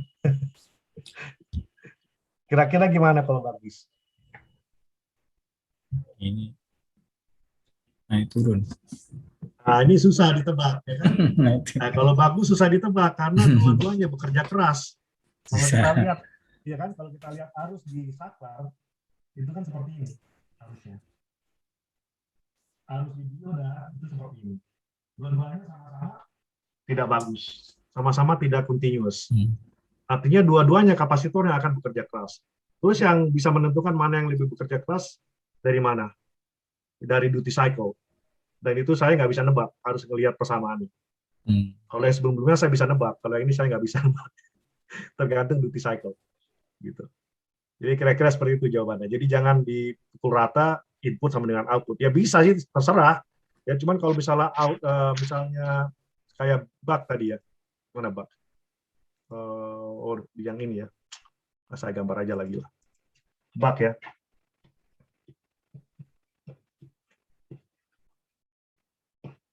Gitu kan? Taruhlah, oh saya pengennya di sini, oh ternyata dari kalkulasi di sini 10 mikro. Taruhlah ya. Oh kalau gitu saya taruh 10 mikro aja lah di sini. Belum tentu ini bisa kuat nanggung itu arus dari saklarnya. Bisa jadi ini kurang. Gitu. Ya. Atau kalau misalnya antara kedua kapasitor ini, kalau saya hitung-hitung dari persamaannya, ternyata kalau C-in itu 100 mikro, kalau output itu 10 mikro. Bisa nggak saya pasang 100 mikro dua-duanya itu? Bisa aja, bagus. Ya, cuman kan ini mahal artinya. Kalau pasang 10, kalau mintanya 10 mikro, kita kasih 100 mikro. Silakan, cuman mahal. Lebih mahal. Ya. Nah, gitu. Jadi secara umum lah ya, secara umum kalau bisa jangan disamakan, jangan disamaratakan. Karena berbeda. Sisinya berbeda dan persentasi ya fluktuasinya juga berbeda. Gitu. Siap, terima kasih Prof. Selanjutnya ini sudah jalan 44 lebih deh, 1 jam lebih. Prof, ini materinya Prof Taufik belum tersampaikan. Oh nggak apa-apa. Mungkin kalau mau tanya jawab terus nggak apa-apa. Iya, karena kayak saya lihat tadi pertanyaannya pun mulai overlap, sudah sampai ke bus segala. Padahal Prof Taufik ini masih menekankan pada bug ini dalam hal ini. Mungkin Ya, pertemuan kedua ini juga masih menanamkan bug dulu ini sampai ke akarnya itu sampai dalam. Oke. Ya. Monggo Prof, ini selanjutnya Baik, saya baik. persilakan Prof Taufik untuk menyampaikan materi.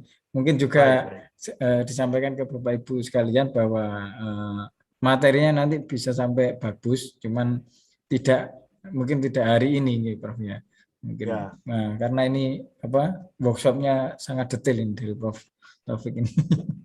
Ya. Monggo Prof, saya persilakan. Oke. Terima kasih atas pertanyaan-pertanyaannya. Begitu saya lanjut dengan ini ya presentasinya. Oke. Oke. Nah, ini kelihatan kecil lagi ya. Display settings. Udah, benar. Sudah, Prof. Sudah. Benar ya? Oke. Sudah. Oke, udah. Mana dia? Oh, ini. Kita kemarin baru sampai ke ini ya, induktansi ya. Jadi kan komponen yang sangat-sangat kritikal adalah induktornya ya. Dan ada dua besaran yang kita perlukan ketika kita memilih induktor. Paling tidak pada desain awal lah ya. Untuk desain awal kita memerlukan dua besaran yang diperlukan untuk bisa memilih induktor. Apa kedua besaran tersebut? Yang jelas induktansi. Induktansi. Yang kedua adalah saturation current atau peak current dari induktornya. Nah, yang induktansi kita sudah bahas minggu lalu, yaitu dengan menurunkan persamaan untuk yang namanya critical inductance. Ya, jadi ini textbook banget, ya textbook banget. Cuman kemarin minggu lalu saya sudah jelaskan juga untuk induktor ini critical inductance ini biasanya kita menggunakan mana ya metodenya kalau untuk di industri. Nah, ini dia untuk di industri. Kalau ini textbook nih, ya textbook banget. Ya, nah kalau untuk praktisnya kita pakai persamaan ini. Ya sudah saya bahas minggu lalu ya. Jadi induktansi kritikalnya itu sama dengan VL tegangan di induktor dikali delta T dibagi delta IL.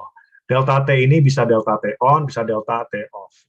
Nah ini contohnya, seperti ini. Ya, jadi kalau pakainya delta T off, maka tegangan di induktornya itu P out. Ini yang sudah kita bahas minggu lalu. Delta T off-nya itu 1 dikurang B. Dan ini persamaannya. Kalau pakai T on, ya, itu persamaannya menjadi seperti ini. Nah, ini persamaan praktisnya ini yang dipakai di industri. Ya, tentunya dengan asumsi induktornya adalah ideal. Ya. Oke, seperti itu. Yang satunya lagi adalah, seperti saya sudah bilang, adalah ini saturation current ya. Saturation current ya. Bentar ya. Artinya seperti ini. Ini kelihatan ya. Bentar. Kok enggak? Ini kok enggak kelihatan nih saya. Maaf. Cancel. Nah ini dia, baru kelihatan. Ya, kelihatan ya. Nah, induktor ini tadi kan Pak Wiono juga sudah sebut ya, di induktor itu ada BH curve-nya gitu kan ya. Seperti ini.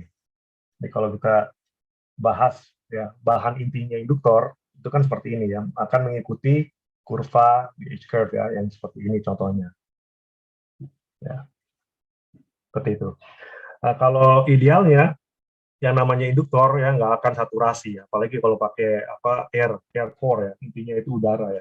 Nah, biasanya kan kalau untuk converter kita pakai magnetic material, materi magnetik ya, dan itu dia akan mengikuti kurva seperti ini. Dan sayangnya ya, walaupun dengan menggunakan magnetic core ini, itu kita bisa mendapatkan flux yang lebih tinggi dengan arus yang lebih rendah, tapi kekurangannya adalah kalau kita menggunakan magnetic material, itu nanti akan ada batasannya. Ini batasannya. Ya.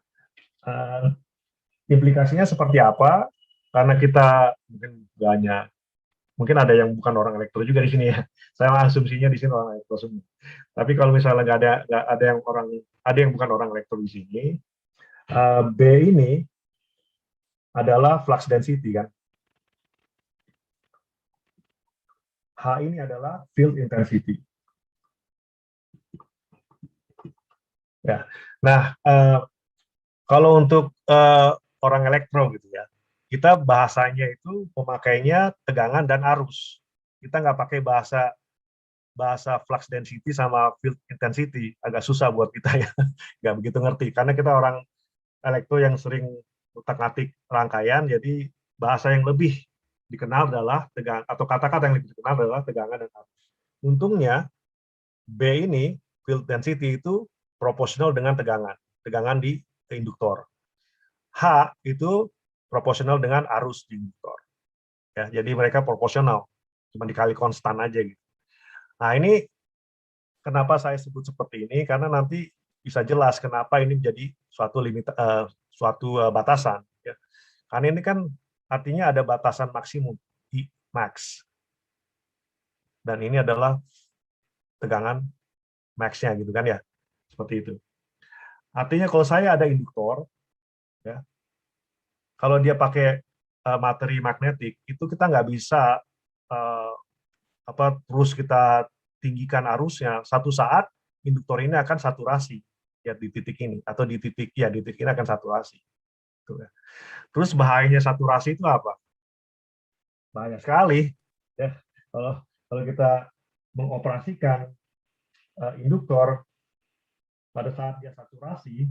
Nah, kita bisa lihat dari sini ya, contohnya ini saya gambarnya bagus. Seni jadi gambar saya lumayan jelek ini. Oke, taruhlah saya mungkin saya gambarkannya jangan pakai yang histeresis keluar. Taruhlah saya pakai satu line-nya aja, operasinya satu line. Ya, supaya lebih gampang.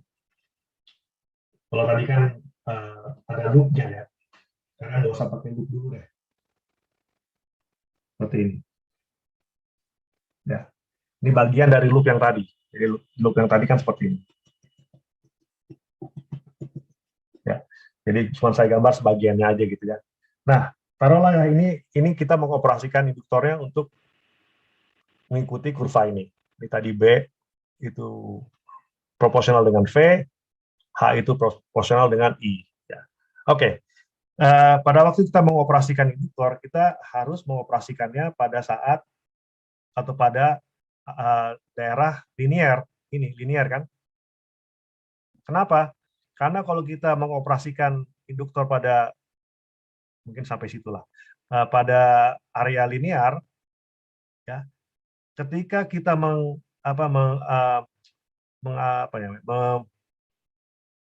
mengekspos ya atau membuat tegangan atau mengaplikasikan tegangan pada induktor tersebut,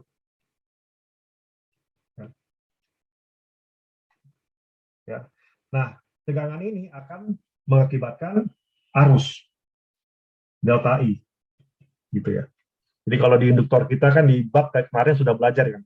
Kalau di bak VLO-nya berapa? Itu sama dengan Vin minus Vout.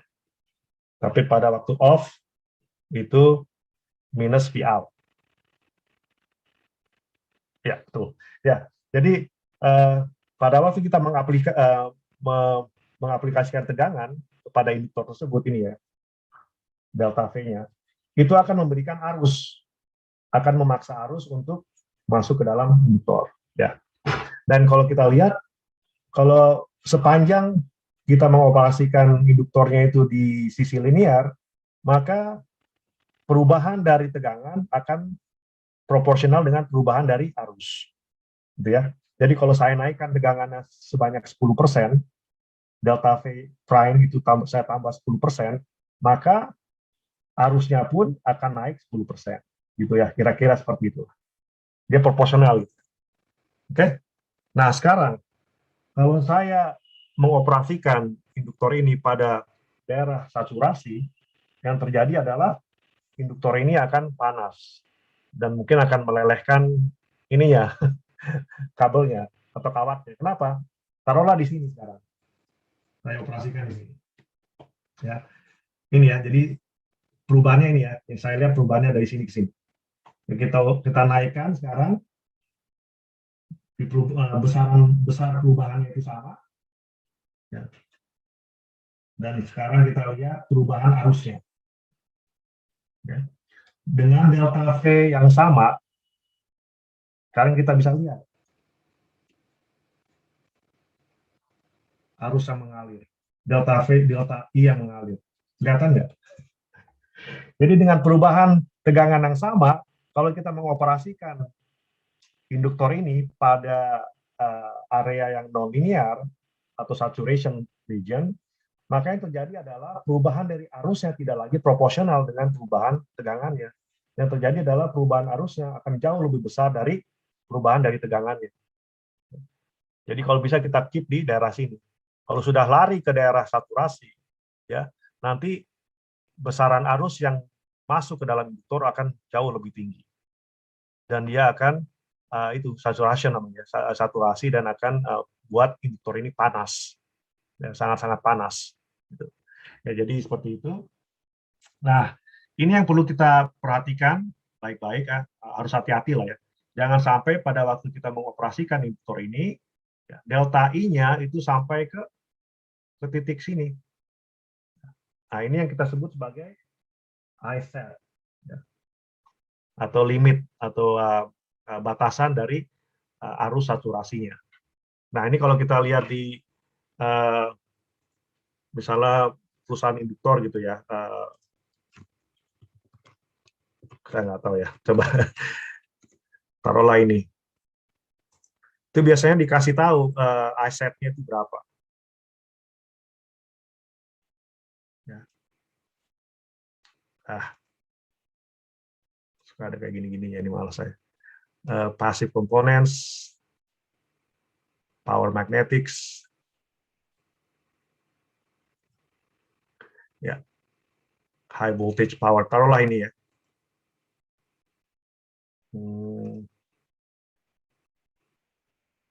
Oh, dari sini aja udah kelihatan. Tuh.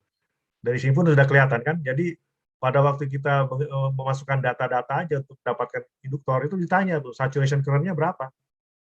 Kelihatan kan? Nah itu. Jadi ada dua paling tidak untuk desain awal untuk memilih kapasitor, yaitu nomor satu apa tadi, induktansi. Yang kedua adalah peak current-nya atau I-set-nya. Nah, terus gimana caranya kita menentukan atau menghitung I-set? Itu dari IL max, jadi dari titik puncak di arus induktor tersebut. IL max itu di sini, ya. Pada waktu bebannya paling tinggi lah ya. Jadi IL max sama dengan ya, IL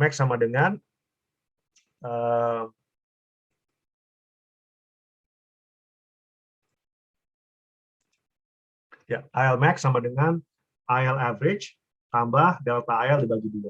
Seperti kita lihat dari sini, titik puncak dari arus di induktor adalah arus rata-ratanya ditambah fluktuasi dari arus dibagi 2. Delta IL itu dari sini ke sini. Ya. Ya, delta IL itu dari sini ke sini. Oke, ini persamaannya. Nah, ini delta IL sudah kita tahu persamaan dari minggu lalu, akhirnya dapatlah kita persamaan untuk IL max. Ya.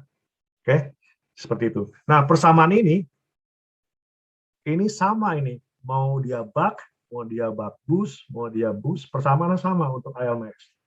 Yang membuat berbeda, ini persamaan awalnya. Yang membuat persamaan akhirnya berbeda adalah IL average-nya. Ada dua, IL average-nya dan delta IL. Ya. Tapi untuk persamaan awalnya itu sama.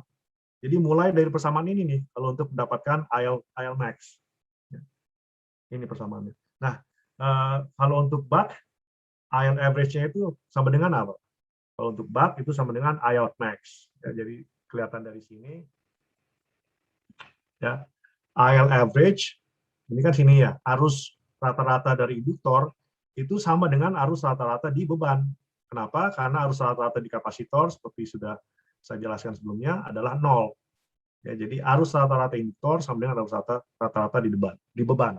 Makanya dari situ kita bisa lihat persamaannya berubah ya dari IL average ke IL max. Ya. Delta IL ini berdasarkan yang sudah kita turunkan minggu lalu untuk persamaan fluktuasi di induktor. Kita dimasukkan saja di sini persamaan. Ya. Nah, seperti itu untuk mendapatkan IL set. Ya. Oke. Nah, itu untuk induktor. untuk saklar, ya, yang paling yang lebih mudah mencari mendapatkan ya ukuran, menentukan ukuran dari saklarnya adalah dalam sisi tegangan. Tegangan ini paling mudah untuk dicari, ya, karena tegangan ini besarannya adalah besaran absolut atau maksimum. Jadi ini terjadi pada waktu tegangannya, pada waktu saklarnya dibuka, kan. Jadi tegangan yang paling buruk, tegangan yang paling besar yang terjadi di saklar ialah ketika saklarnya adalah open. Kalau saklarnya on, ya kan tegangannya hampir nol. Jadi pada waktu dia terbuka, saklarnya off, dia mendapatkan tegangan yang paling tinggi. Nah, jadi seperti itu analisanya. Pada waktu saklar off, berapa tegangan di saklar ini? Bisa kita lihat secara ideal, tegangan di saklar ini pada waktu off adalah V-in atau VS kalau di sini. Ya, V-in max. Ya, ini untuk idealnya. Kalau mau persamaan non idealnya, itu ditambah dengan drop di tegangan yang jatuh di dioda. Ini kan dioda. Ya, pada waktu saklar off, diodanya jalan, ya. Pada waktu dioda jalan, kalau dia tidak ideal, ini akan ada tegangan jatuh. Tahunya dari mana? Dari kurva ini. Kalau kita lihat datasheet dari dioda, itu akan selalu akan disediakan kurva IV namanya, kan, ya, arus versus voltage. Ya, dari sini kita bisa melihat tergantung dari arus yang mengalir di dioda ini akan menentukan berapa tegangan yang jatuh. Ya, taruhlah bak ini beroperasi di temperatur 25 derajat Celcius, taruhlah. Ya. Dan taruhlah arusnya 5 ampere. Ya, bisa kita lihat di sini ada 3 kurva, satu untuk 25 derajat, satu untuk 100, satu untuk 150 derajat. Ya, jadi kita lihat yang ini aja nih, yang terakhir, yang paling bawah. Ya. Oke. Pada waktu 5 ampere, ya, untuk dioda yang, saya lupa nih dioda yang mana, pada waktu dioda ini membawa 5 ampere, tegangannya ternyata sekitar berapa? Sekitar 0,6. Taruhlah, ya. 0,6 lebih dah. Kalau 0,62. Nah, itu yang nanti akan dimasukkan di persamaan ini. Ya. Jadi V switch max, worst case, itu sama dengan V in max, worst case, tambah VF dari kurva ini. Tergantung dari arus yang paling besar yang lewat di dioda. Seperti itu. Terus selalu ditambah at least 20% safety factor. Jadi ini berhubungan dengan pertanyaan dari Pak Pawi siapa namanya? Lupa saya, Wiono. Pak Wiono benar ya. Ya. Berhubungan dengan Pak Wiono tadi, pertanyaannya adalah menghandle komponen itu seperti apa, ya seperti ini. Kalau untuk consumer electronics ya 20% ini udah lumrah, tapi kalau untuk militer space ya akan lebih tight dari ini, lebih ketat dari ini. Nah, nanti ini yang akan kita gunakan untuk menentukan rating dari tegangan untuk saklar ini. Kalau misalnya yang dipakai MOSFET, maka kita lihat VDS dari MOSFET tersebut.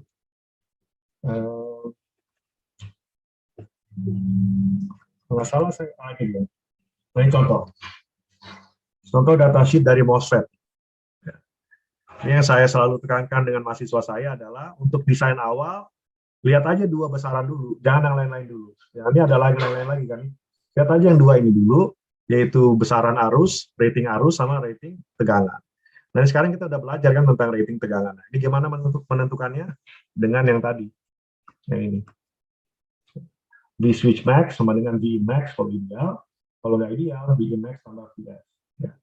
Nah, itu kalau hasilnya misalnya 300 volt, ya, taruhlah, maka ini bisa dipakai. Karena masih di bawah 500, kan ini batasannya 500. Jadi ini absolut ini, maksimum ya. Kalau arus, dia bukan maksimum, arus ini besarannya adalah rata-rata. Jadi hati-hati kalau tegangan itu absolut atau maksimum, kalau rating dari arusnya itu adalah rata-rata, nilai rata-rata dari arus yang mengalir di MOSFET. Terus gimana caranya kita menentukan rating arus dari MOSFET?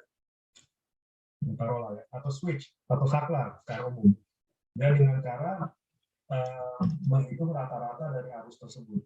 Dan jadi kita bisa lihat dari sini, kalau bak ya, arus dari saklar pakai KCL ya, itu sama dengan arus dari saklar tambah arus dari dioda itu sama dengan arus di induktor. Seperti ini. Inductor current sama dengan switch current plus diode. Betul ya? KCL. Oke. Nah, kita sudah tahu bahwa dari minggu lalu ya kita sudah belajar bahwa inductor gelombang arus dari induktor itu seperti ini. Pada waktu saklar on dia naik secara linear. Pada waktu saklar off dia turun secara linear. Seperti itu kan? Ini kan inductor current atau arus dari induktor. Nah, sekarang kita tahu nih. Pada waktu saklarnya on, ya, diodanya off kan? Pada waktu saklarnya on, diodanya off. Berarti kalau saya gambar, ya, gelombang arus di saklar dengan gelombang arus di dioda, harusnya kita bisa gambarnya. Karena saya tahu sekarang pada waktu saklarnya on, ya, induktor arus di induktor ini berasal dari saklar. Sedangkan dioda itu off kan? Nah, ini. Jadi dioda 0 nih. Berarti sisa dari arusnya, sisa dari arus induktor itu semuanya ke saklar. Kayak dia, makanya sisi yang waktu naik itu adalah sama dengan arus di saklar. Pada waktu induktornya discharging, ya turun seperti ini, slope-nya, kita tahu itu terjadi pada waktu saklarnya off. Kalau saklarnya off, sudah pasti arus di saklarnya juga 0. Kalau arus di saklar 0 berarti semua arus di induktor itu berasal dari dioda. Dan cycle-nya berulang kembali gitu kan. Nah, jadi gambar untuk gelombang arus di saklar itu seperti ini. Dia terreproduksi seperti ini, discontinuous. Sama dengan dioda. Nah, seperti itu. Ini trapezoidal waveform. Nah, kenapa saya ingin jelaskan bentuk gelombang dari arus di saklar, karena ini nanti yang kita pakai untuk mencari besaran rata-rata arus dari saklar untuk mengukur atau menentukan besaran rating dari saklar yang kita ingin beli. Nah, ini kan 14 ampere nih. Ya. Nah, kalau ternyata rata-rata dari gelombang ini 14 ampere, ya maka secara teori bisa, tapi janganlah ya, karena benar-benar 14 ampere lah. Taruhlah ya, rata-rata dari arus di saklar ini 5 ampere atau 10 ampere lah. Rata-ratanya 10 ampere. Maka kita bisa pakai MOSFET yang ini. Ada di sini rata-ratanya 14 ampere kan, batasan maksimumnya. Oke. Nah, ini di sini saya cari persamaan untuk mendapatkan rata-rata dari gelombang. Biasanya usah ini ya, usah secara detail, bisa dilihat. Ini kan tinggal mencari luas dari trapezoid dan dibagi periode.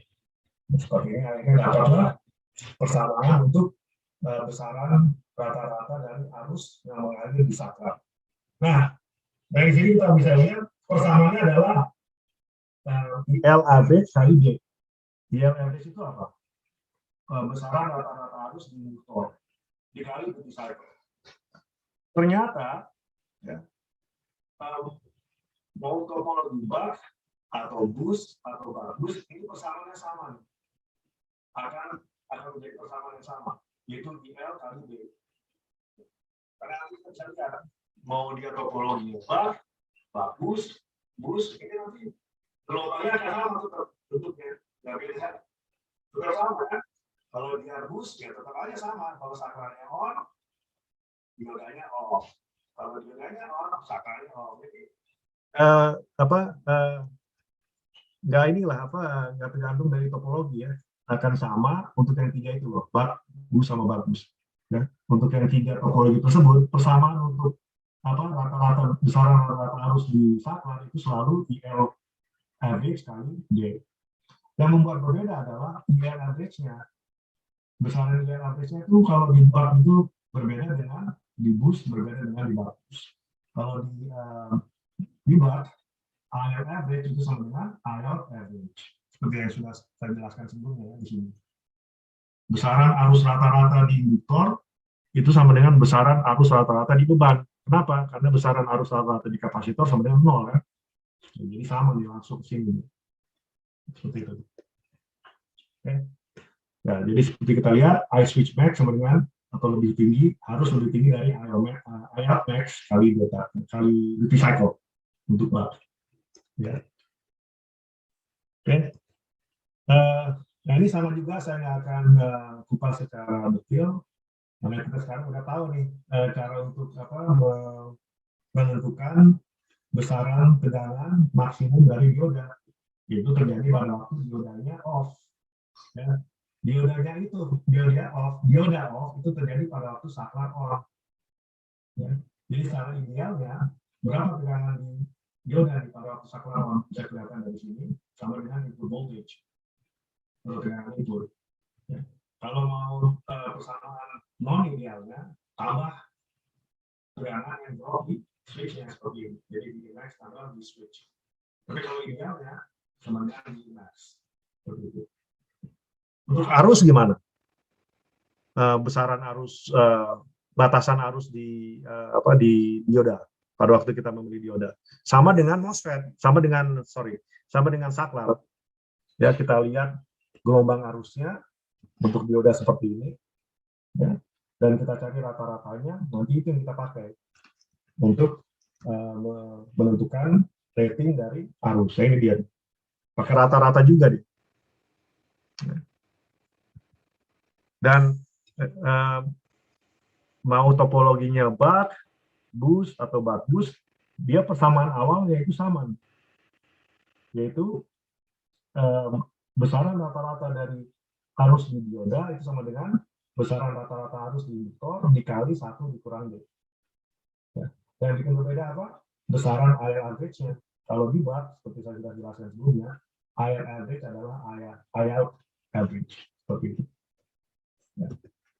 Nah, ini contoh datasheet untuk diode. Ya, kita lihat, nah ini besaran untuk arusnya, ya, batasannya adalah 2 ampere.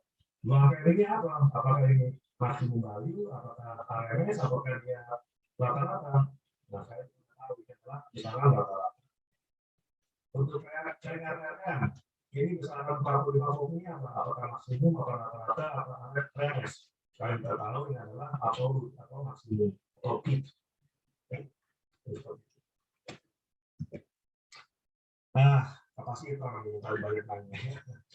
Oke, kapasitor metodenya, bukan metodenya. Sebelum kita bicara tentang size kapasitor, kalau di kuliah saya selalu sebut biasanya kalau kita tanya mahasiswa gitu ya, cara untuk memilih kapasitor itu dengan mengetahui apa saja.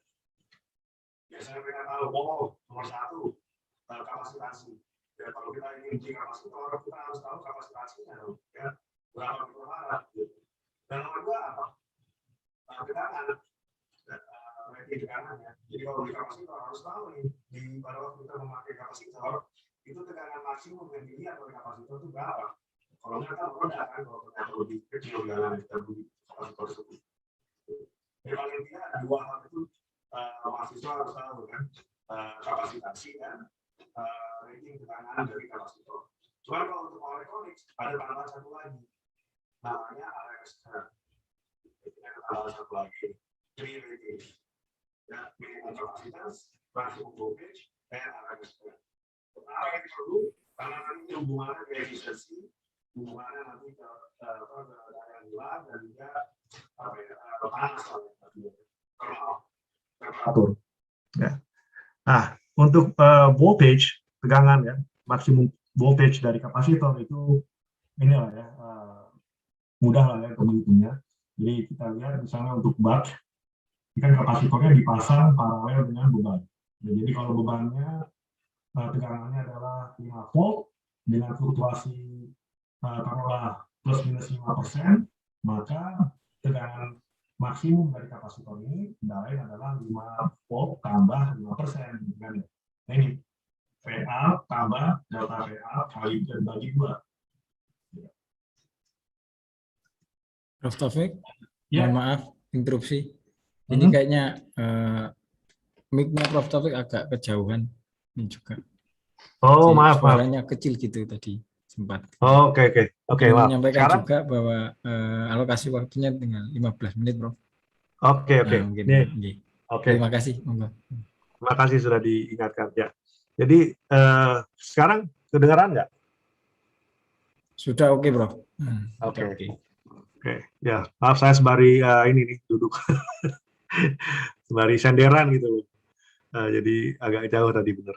Oke, untuk tegangan menentukan rating dari tegangan tidak sulit lah ya.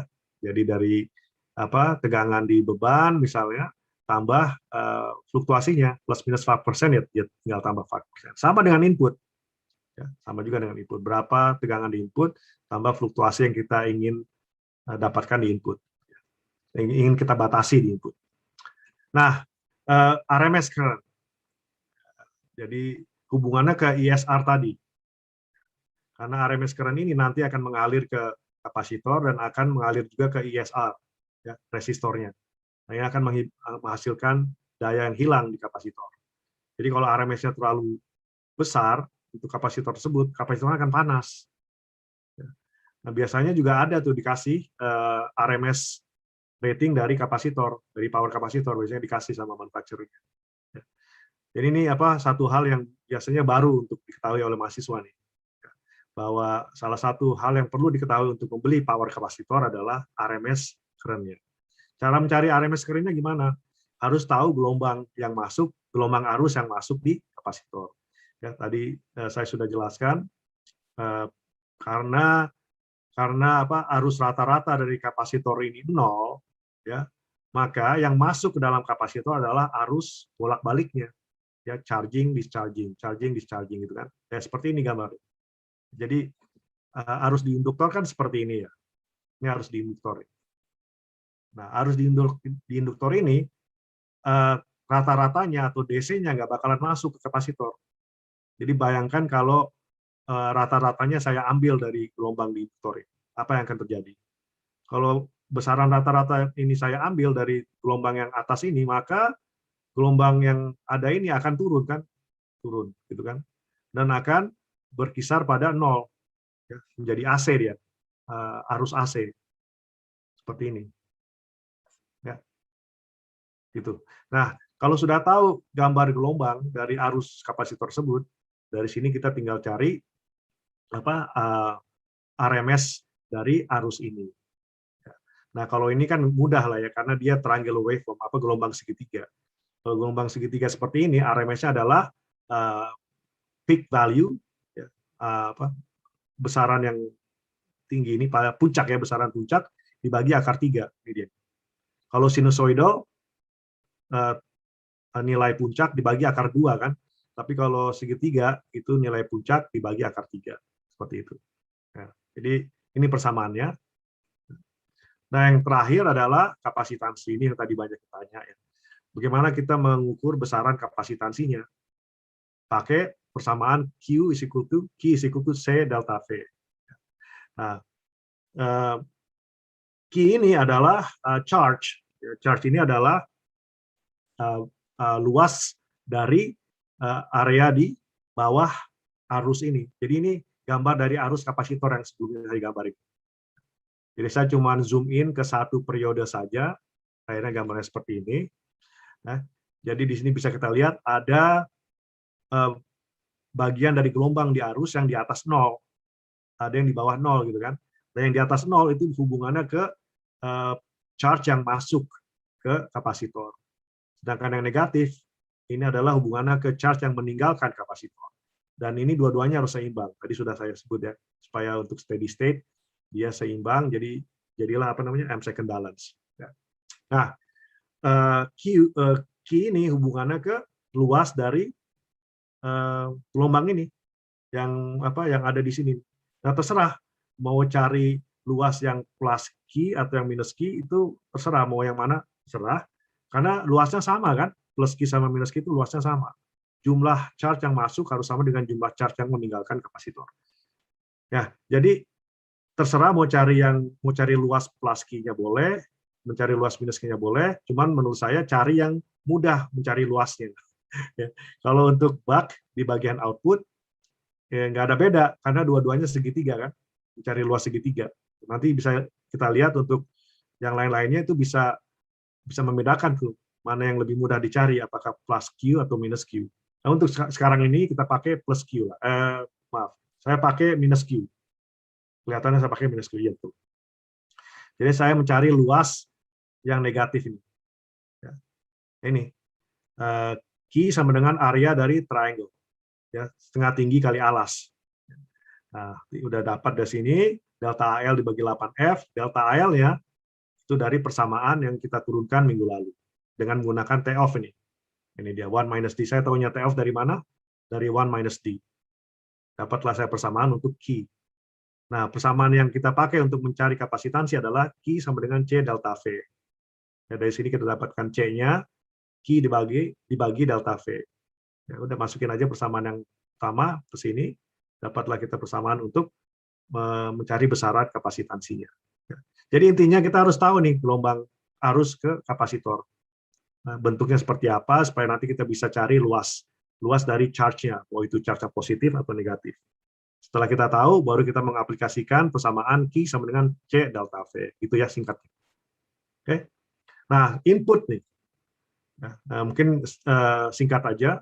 Kalau seperti saya sudah bilang minggu lalu, kalau di buku-buku teks itu nggak dilihatkan kan input kapasitor, tapi kalau pada desain di lapangan atau yang didesain yang sebenarnya itu harus ada input kapasitor.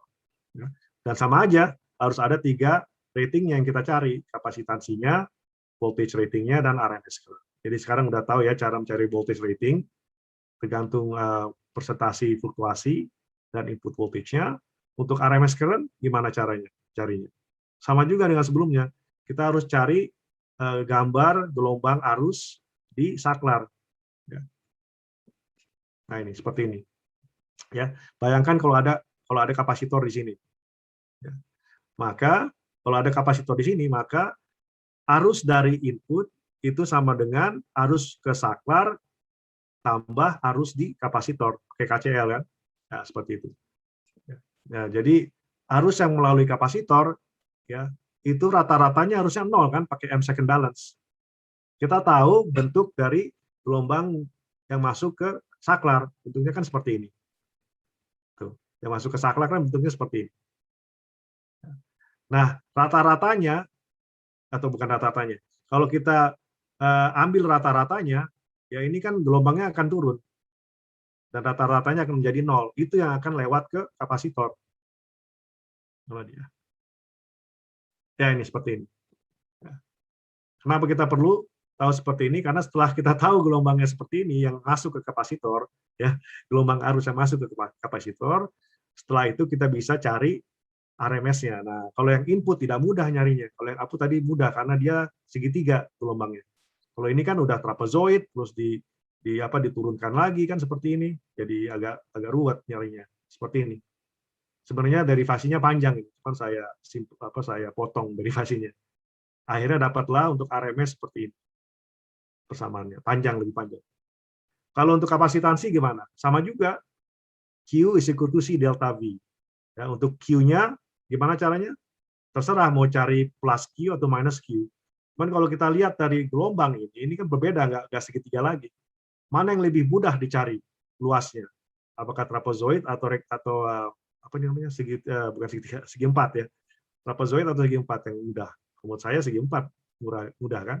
Makanya saya cari yang segi 4. Area dari segi 4 ini. Nah ini dia persamaan untuk Q-nya. Ya. Jadi ini untuk mencari luas aja nih. Q ini adalah luas dari area ini. Ya, setelah dapat Q-nya, persamaan untuk Q, maka kita aplikasikan Q sama dengan C delta V. Ya.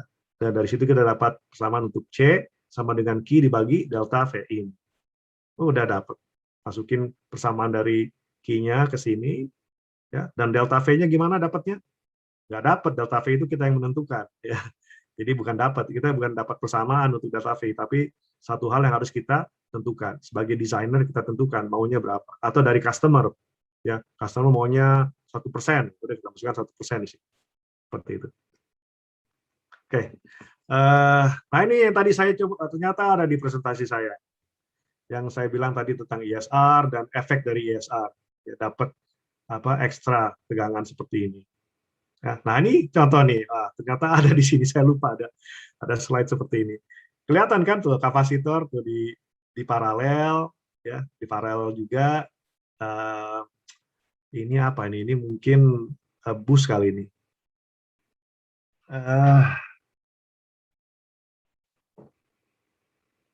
Kurang tahu, nggak kelihatan. Induktornya di sini soalnya, jadi bisa bus, bisa buck, bisa bus, bisa buck ini. Bentar ya, kita lihat buck atau bus ya. Kalau menurut saya ini buck, menurut saya. Kenapa? Karena kapasitornya besar-besar ini di sini. Kapasitornya yang ini kecil-kecil. Ya, ini karena ada induktor, terbantu oleh induktor, makanya kapasitornya kecil. Kalau di input kan nggak ada induktor, nggak dia besar dia. Ya seperti itu. Tadi sudah saya jelaskan ini ya. Saya skip aja. Nah, ini tinggal apa buck desainnya. Saya nggak akan kupas ya, karena ini intinya saya memasukkan semua persamaan-persamaan yang saya bahas tadi dan minggu lalu ke Matcat. Ini Matcat ini ngomong-ngomong. Atau apa pernah ada yang pakai Matcat di sini? Jadi Matcat saya masukkan ke dalam Matcat seperti ini persamaan-persamaannya, ya seperti itu, dan saya bisa simulasikan dengan PSpice misalnya. Mungkin, nah ini sekedar contoh bukti bahwa induktor current bentuknya seperti itu, switch atau saklar harusnya seperti itu. Dan mungkin itu saja dulu dari saya. Lebih dan kurangnya saya mohon maaf, ini maaf banget nih, saya sudah dari pagi cuap-cuap ini di kampus, jadi agak hilang suara saya. Itulah namanya juga dosen ya, kita kadang-kadang ngajar dari pagi sampai sore. Jadi ya mudah-mudahan. Pertemuan keberapa Prof di sana, Prof? Kenapa? Pertemuan keberapa? Minggu keberapa? Baru mulai, Prof? Udah minggu keempat. Oh, minggu keempat. Kami di sini lagi UTS, Prof. Oh iya. Ya, tengah semester. Alhamdulillah. Ya. Baik, terima kasih Prof. Taufik. Bapak Ibu hadirin workshop power elektronik, kami apresiasi atensi dan motivasi Bapak Ibu sekalian. Namun waktu juga lah yang harus memisahkan kita dan menghentikan acara workshop sesi kedua kali ini. Pertanyaan dari Bapak Isyam Faiz kita pending dulu, mohon maaf Pak ya, karena waktunya sudah tidak nutut. Insya Allah akan disampaikan pada sesi ketiga, yakni minggu depan di jam yang sama. Sekalian juga kami undang Bapak Ibu sekalian untuk mengikuti sesi selanjutnya, juga masih bersama Prof. Taufik. Nah, kepada Prof. Taufik kami sampaikan terima kasih atas sharing ilmu yang luar biasa. Semoga sehat selalu Prof. Dan bisa bertemu dengan kami semua. Amin. Bila ada kekurangan, mohon maaf bila ada kekurangan dalam saya membawakan acara hari ini. Saya akhiri. Billahi taufiq wal hidayah. Wassalamualaikum warahmatullahi wabarakatuh.